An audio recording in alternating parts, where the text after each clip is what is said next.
नमस्कार सम्पूर्ण साहित्यिक मनमुटुहरूमा साथै साहित्यिक न्यानो अभिवादन स्वीकारिनुहोला भन्न पनि चाहन्छु। र आजको बसाइमा म आफ्नै गाउँ परिवेशको सृजना अर्थात् आफ्नै यथार्थपूर्वक कहानीहरूलाई यस मार्फत लिएर उपस्थित भइसकेको छु।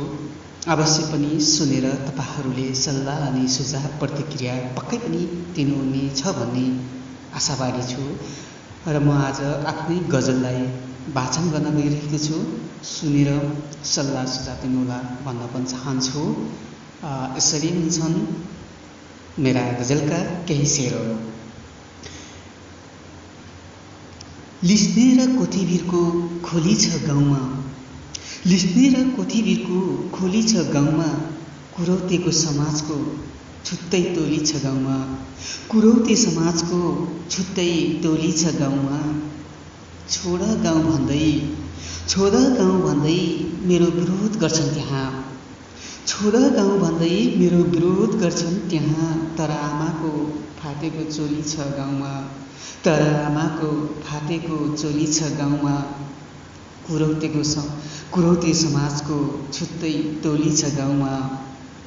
उन्नति प्रगति हुनै दिँदैनन्, उन्नति प्रगति हुनै दिँदैनन्, खुट्टा तान्छन्, उन्नति र प्रगति हुनै दिँदैनन्, खुट्टा तान्छन्। केही भन्दा त गर्छन् चर्को बोली गाउँमा, केही भन्दा त गर्छन् चर्को बोली गाउँमा। कुरौते समाजको छुट्टै टोली छ गाउँमा। आज यसरी जति घृणा गरे पनि मलाई, आज यसरी जति घृणा गरे पनि मलाई, पक्कै पनि माफ माग्नेछन् भोलि गाउँमा, पक्कै पनि माफ माग्नेछन् भोलि गाउँमा। कुरौते समाजको छुट्टै टोली छ गाउँमा। यसर्थ मलाई गरिबी भनी नहबेकै जाति, यसर्थ मलाई गरिबी बनी नहबेकै जाति। मनी ल्याउँछु पैसाले भरेको झोली गाउँमा, मनी ल्याउँछु पैसाले भरेको झोली गाउँमा।